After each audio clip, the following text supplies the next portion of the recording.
Imagine this. 80% of the money in circulation today didn't even exist 20 years ago. It's like magic. Money is created out of thin air. But how? And why doesn't anyone ever talk about it?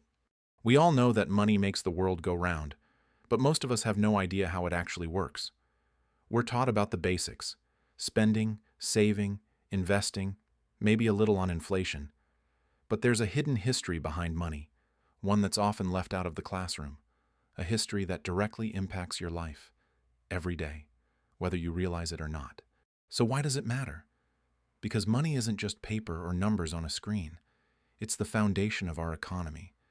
And the way it's been manipulated over the last century affects your job, your savings, your future. Understanding this secret history could change the way you see everything from your paycheck to your home mortgage. Here's the shocking truth. Money today isn't backed by anything real. The dollar bill in your pocket? It's just paper. And what's in your bank account? Just numbers, digits that can be adjusted at the press of a button. Money, as we know it, was once backed by something tangible: gold. The gold standard was a system where the value of currency was directly tied to a certain amount of gold. But in 1971, everything changed. President Richard Nixon took the U.S. off the gold standard, effectively making the dollar no longer tied to any physical asset.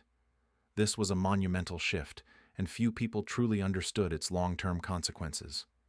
Now, money is created by governments and banks whenever they need it. But here's the catch.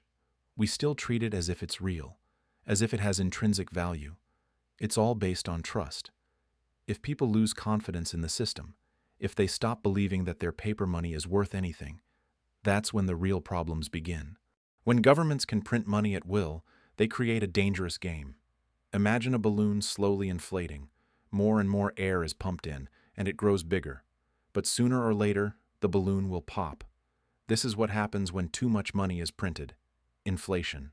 You might think inflation is just a little inconvenience, but it's actually a silent thief.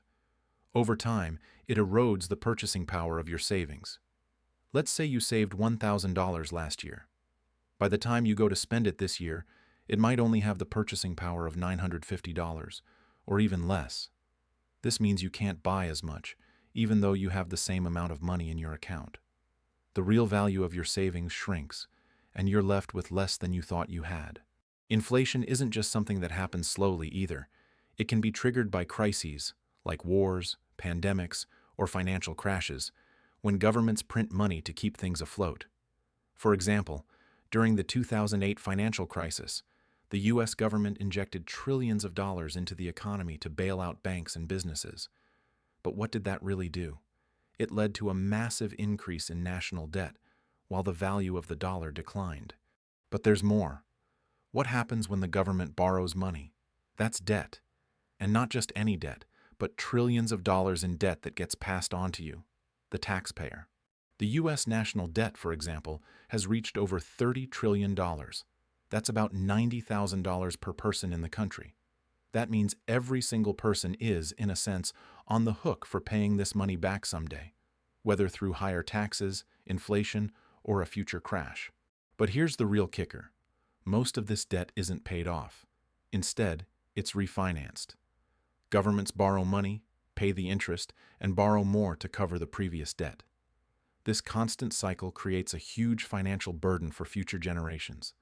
It's like a person taking out credit card after credit card, paying the minimum balance, and never actually paying down the principal. What does this all mean for you? It means your tax dollars are working to keep the system afloat, but the more money the government borrows, the less your dollar is worth. And if things get too out of hand, a financial collapse could be just around the corner.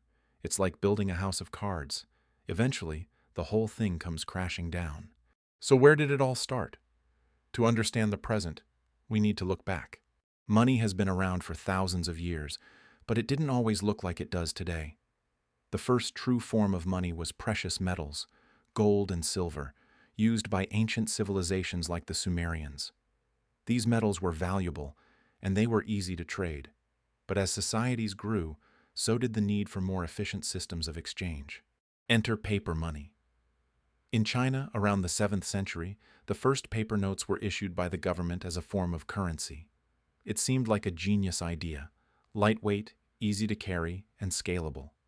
But paper money also had a dangerous flaw. It could be printed endlessly.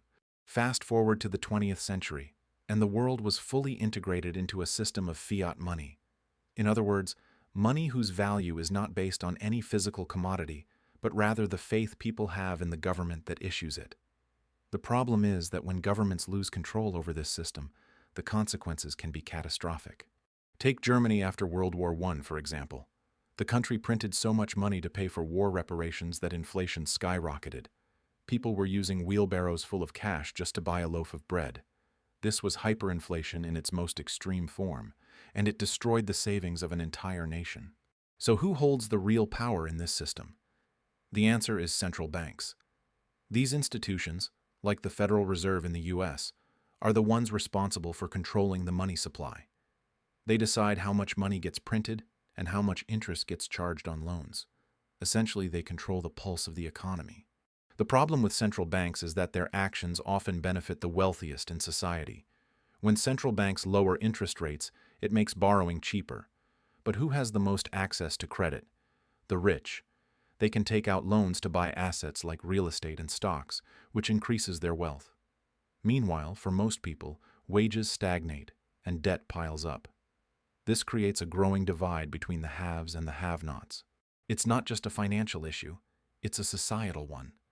When the wealthy keep getting wealthier and the middle and lower classes fall further behind, the entire system begins to fracture.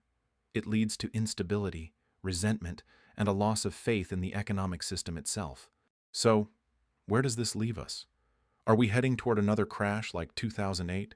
Or worse, a financial collapse like the one that destroyed Germany's economy? It's possible. The signs are there.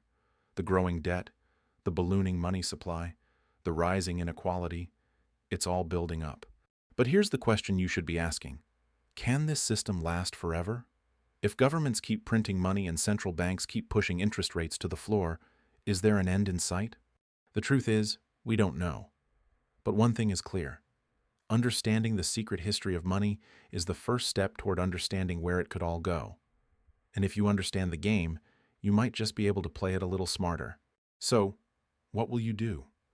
Will you continue to trust a system that's built on fragile promises, or will you find a way to protect yourself from the inevitable consequences of its flaws?